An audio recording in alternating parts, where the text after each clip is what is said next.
Hello students, welcome to arc reflections IAS. నా పేరు సునంద. ఇవాళ మనం మాట్లాడుకోబోయే టాపిక్ ఫిజికల్ హెల్త్ ఇండెక్స్కి సంబంధించి. సో దీనిని ఎవరు రిలీజ్ చేస్తారు అంటే నీతి ఆయోగ్ అన్నటువంటి దీన్ని రిలీజ్ చేయటం జరుగుతుంది. సో దీని ప్రకారం వివిధ రాష్ట్రాలకి ర్యాంకింగ్స్ అన్నటువంటివి ఇస్తారనమాట. సో దేని ఆధారంగా రాష్ట్రాలకి ర్యాంకింగ్స్ ఇస్తారు అన్నటువంటి చూద్దాం. అలాగే ఆయా ర్యాంకింగ్స్లో ఏ ఏ రాష్ట్రాలు ముందంజలో ఉన్నాయి, ఏ ఏ రాష్ట్రాలు వెనుకకు వెళ్ళిపోయాయన్నటువంటిది ఇవాళ మనం చూద్దాం. అలాగే మనం చూస్తే తొలిసారిగా నార్త్ ఈస్టర్న్ మరియు హిమాలయన్ స్టేట్స్ని కూడా ఈ ఇండెక్స్లో యాడ్ చేయటం జరిగింది.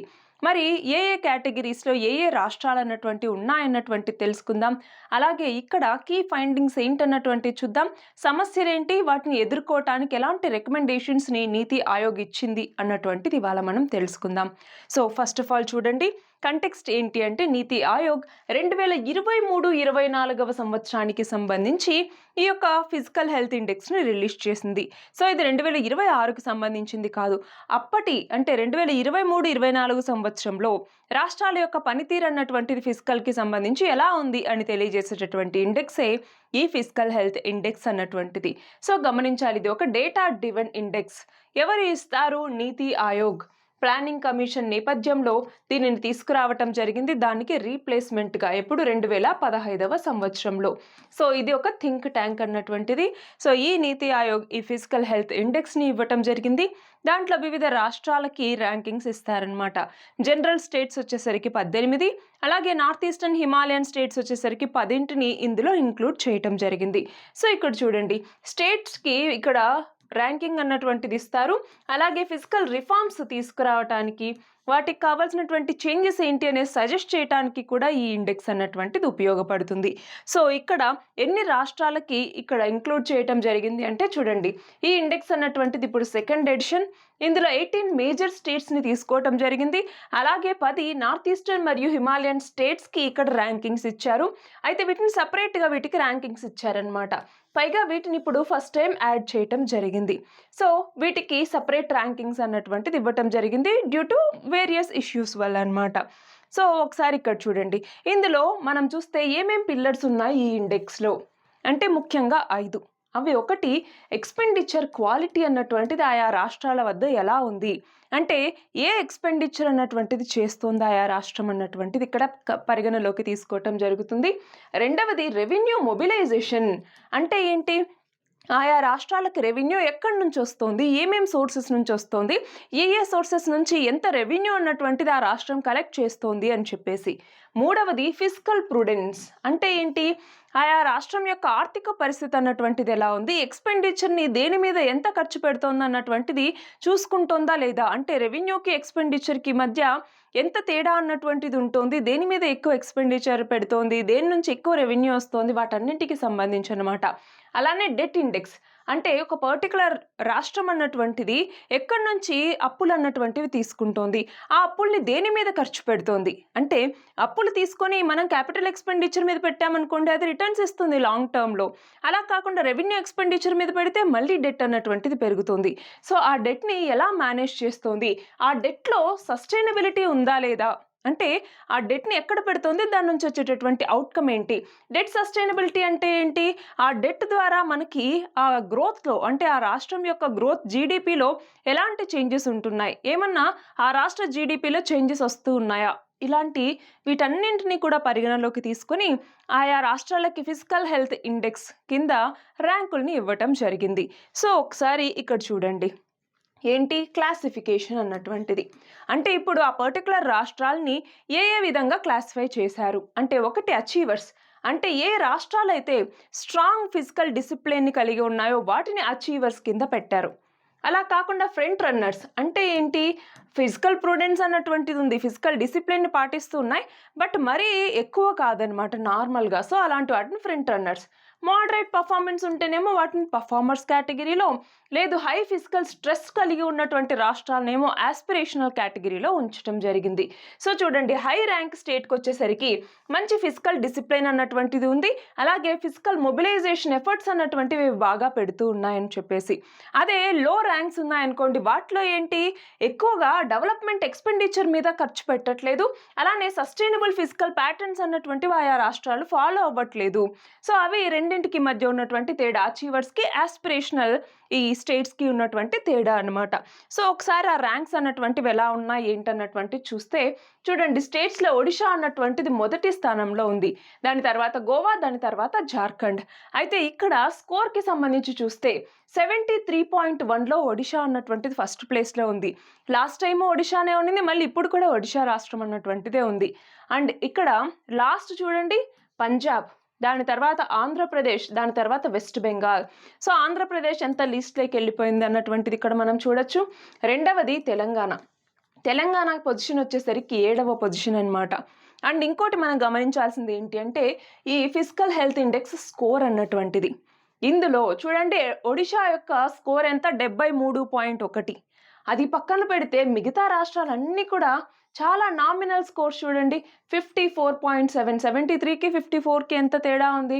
అలాగే 50, 49, 45 ఇవన్నీ మోడరేట్గానే వీటిలో ఈ ఫిజికల్ హెల్త్ ప్రుడెన్స్ అన్నటువంటిది కనపడుతుంది అనమాట. మనం ఇది మెయిన్గా గమనించవచ్చు. ఇది మేజర్ స్టేట్స్ ఏవైతే 18 మేజర్ స్టేట్స్ ఉన్నాయో వాటి యొక్క ర్యాంకింగ్స్కి సంబంధించి. అదే నార్త్ ఈస్టర్న్ హిమాలయన్లోకి వచ్చేసరికి మనకి అరుణాచల్ ప్రదేశ్ అన్నటువంటిది మొదటి స్థానంలో ఉంది.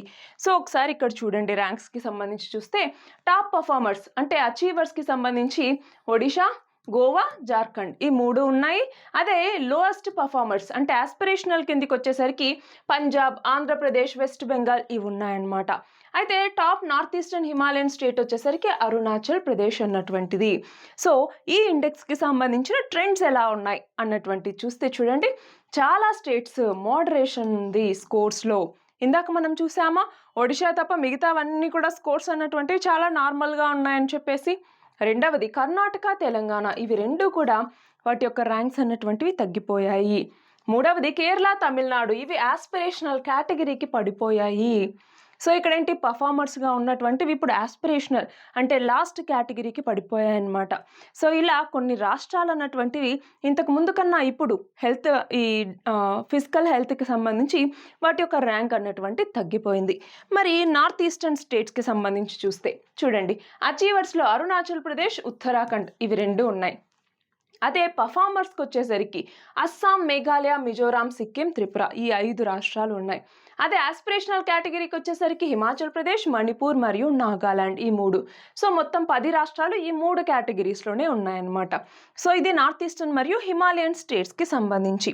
సో ఒకసారి ఇప్పుడు మనం చూడండి ఇంపార్టెన్స్ ఏంటి ఇండెక్స్కి సంబంధించి అంటే మన భారతదేశం యొక్క టోటల్ డెట్కి సంబంధించి చూస్తే, మొత్తం అప్పుకు సంబంధించి చూస్తే స్టేట్స్ తీసుకునేటటువంటి అప్పు అంటే స్టేట్ గవర్నమెంట్స్ తీసుకునేటటువంటి అప్పే దాదాపు 33% ఉంటుంది. అంటే 1/3 ఇండియాస్ పబ్లిక్ డెట్ అన్నటువంటిది స్టేట్స్ నుంచే ఉంటుంది.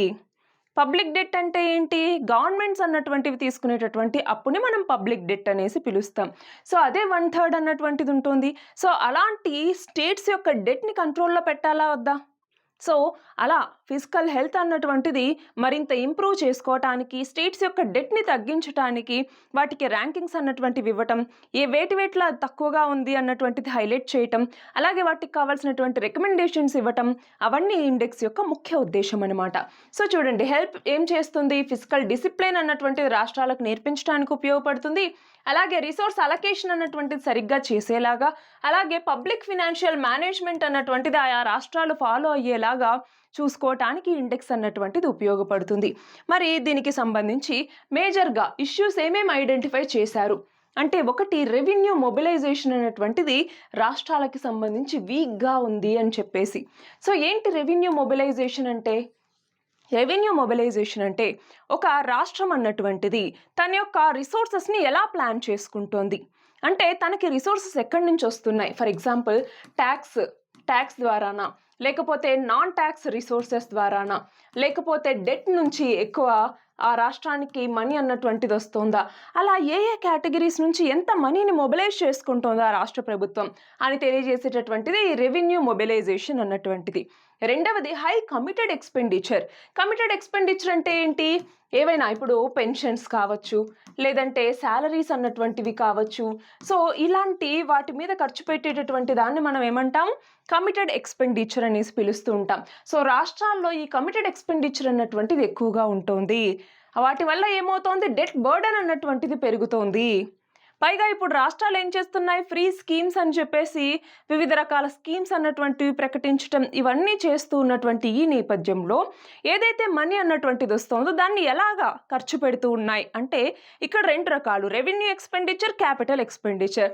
రెవెన్యూ ఎక్స్పెండిచర్ కింద ఏంటి, ఈ స్కీమ్స్, వాటికి కావాల్సినటువంటి డైరెక్ట్ బెనిఫిట్ ట్రాన్స్ఫర్స్, లేదా ఇంకా ఏవైనా పెన్షన్స్ కావచ్చు, ఇవన్నీ ఇవ్వటం. రెండవది క్యాపిటల్ ఎక్స్పెండిచర్. అంటే ఏంటి, ఇక్కడ మనకి రోడ్స్, బిల్డింగ్స్, హాస్పిటల్స్ ఇలాంటి వసతుల్ని ఇక్కడ ఏర్పాటు చేయటం. సో ఇక్కడ ఏమవుతోంది అంటే క్యాపిటల్ ఎక్స్పెండిచర్ అన్నటువంటిది ఎక్కువ ఖర్చు పెట్టట్లేదు రాష్ట్రాలు. రెవెన్యూ ఎక్స్పెండిచర్ని ఎక్కువ ఖర్చు పెడుతూ ఉండటం ద్వారా ఏమవుతోంది, ఇక్కడ తీసుకున్నటువంటి డెట్ అన్నటువంటిది ఇంకా ఎక్కువైపోతూ ఉంది. సో రాబడి అన్నటువంటిది ఆ ఎక్స్పెండిచర్ నుంచి మనకి రాదు. సో అలాగా వీక్ క్యాపిటల్ ఎక్స్పెండిచర్ అన్నటువంటిది కూడా ఇప్పుడు రాష్ట్రాల వద్ద ఉంది. ఇవన్నీ మేజర్ ఇష్యూస్ అనమాట. మరి వీటి నుంచి ఎలా బయటికి రావాలి, దీనికోసం కొన్ని రికమెండేషన్స్ అన్నటువంటిది నీతి ఆయోగ్ ఇచ్చింది. సో చూడండి ఏంటి, ఒకటి స్టేట్ యొక్క ట్యాక్స్ కెపాసిటీని పెంచుకోవాలి. సో ఆ ట్యాక్స్ పేయర్స్ ఎవరైతే ఉన్నారో వాళ్ళు సరిగ్గా ట్యాక్స్ కట్టేలాగా చూసుకోవటం, ట్యాక్స్ బేస్ అంటే ఎంతమంది ట్యాక్స్ కడుతున్నారు అన్నట్టుగా, సో ఆ ట్యాక్స్ బేస్ని పెంచుకుంటూ రావటం, ఇలాంటివన్నీ చేయాలి. సో రిసోర్స్ మొబిలైజేషన్ అన్నటువంటిది సరిగ్గా చేసుకోగలగాలి. రెండవది వచ్చేసరికి చూడండి, సబ్సిడీస్ మరియు కమిటెడ్ స్పెండింగ్ ఏదైతే ఉందో రాష్ట్రాలకి సంబంధించి వాటిని రేషనలైజ్ చేసుకోవాలి. సో దేనికి ఈ ఎక్కువ మనం ఎక్స్పెండిచర్ అన్నటువంటిది పెడుతూ ఉన్నాం, వాటిని తగ్గించుకుంటూ మనకి లాంగ్ టర్మ్లో దేని మీద ఇన్వెస్ట్ చేస్తే ఎక్కువ అవుట్కమ్ అన్నటువంటిది వస్తుంది అన్నటువంటిది చూసుకోవాలి. మూడవది క్యాపిటల్ ఎక్స్పెండిచర్ క్వాలిటీని పెంచుకోవాలి. అంటే కడుతున్న దాంట్లో నాణ్యత అన్నటువంటిది ఉండట్లేదు, పోనీ ఎక్కువ కడుతున్నారా అంటే అది కూడా లేదు. సో క్యాపిటల్ ఎక్స్పెండిచర్ మీద ఎక్కువ ఇన్వెస్ట్ చేయటం, అలాగే ఆ క్యాపిటల్ ఏదైతే ఇప్పుడు మనం బిల్డ్ చేస్తూ ఉన్నామో వాటిని క్వాలిటీగా తీసుకురావటం అన్నటువంటిది ఇక్కడ ఒక మంచి ఆల్టర్నేటివ్ మనకి. అలాగే మీడియం టర్మ్ ఫిజికల్ ఫ్రేమ్వర్క్స్ అన్నటువంటిది తీసుకురావటం. సో ఇక్కడ ఏంటి, ఆయా రాష్ట్రాల యొక్క ఫిజికల్ హెల్త్ని ఇంప్రూవ్ చేసుకోవటం కోసం వీలైనంత మెజర్మెంట్స్ అన్నటువంటివి ఆ రాష్ట్రాలు తీసుకుంటూ రావాలి. దానికోసం వివిధ రకాల పద్ధతుల్ని పాటించవచ్చు. ఫర్ ఎగ్జాంపుల్, వేరే రాష్ట్రం ఏదైనా బెస్ట్ ప్రాక్టీస్ని ఫాలో అవుతుందంటే దాన్ని ఇక్కడ కూడా ఇంప్లిమెంట్ చేయొచ్చు. సో అలాగా కొన్ని ఫిజికల్ ఫ్రేమ్వర్క్స్ని ఇంప్లిమెంట్ చేస్తూ ఉండటం అన్నటువంటిది ఒక ఆల్టర్నేటివ్. అలాగే ఆఫ్ బడ్జెట్ బారోయింగ్స్ అంటే ఏంటి, ఆఫ్ బడ్జెట్ బారోయింగ్స్ అంటే ఇక్కడ గవర్నమెంట్ అన్నటువంటిది అప్పులు తీసుకుంటుంది, కానీ ఎలాగా, డైరెక్ట్గా గవర్నమెంట్ అప్పులు తీసుకోదు, కానీ గవర్నమెంట్ రిలేటెడ్ పిఎస్యూస్ ఏవైతే ఉంటాయో, పబ్లిక్ సెక్టార్ అండర్టేకింగ్స్, వాటి ద్వారా అప్పులు తీసుకోవటం అనమాట. సో ఇది ఏమవుతుంది, మనకి అకౌంట్స్లో బయటికి కనిపించదు, ఇది పిఎస్యూస్ యొక్క అప్పులాగా కనపడుతుంది, కానీ ఈ అప్పు ఎవరిది, గవర్నమెంట్ యొక్క అప్పు. సో దీన్ని ఆఫ్ బడ్జెట్ బారోయింగ్స్ అంటాము. సో ఇవి ఇష్టం వచ్చినట్టుగా రాష్ట్రాలు తీసుకుంటున్నాయి. సో వాటిని మానిటర్ చేసుకుంటూ ఉండటం ద్వారా ఆయా రాష్ట్రాల యొక్క ఫిజికల్ హెల్త్ని ఇంప్రూవ్ చేసుకోవచ్చు అన్నట్టుగా నీతి ఆయోగ్ ఇవన్నీ కూడా రికమెండేషన్స్ అన్నటువంటివి ఇవ్వటం జరిగింది. సో ఇవన్నీ ఇస్తే ఆ రాష్ట్రాల యొక్క ర్యాంకింగ్స్ అన్నటువంటివి పెరుగుతాయి.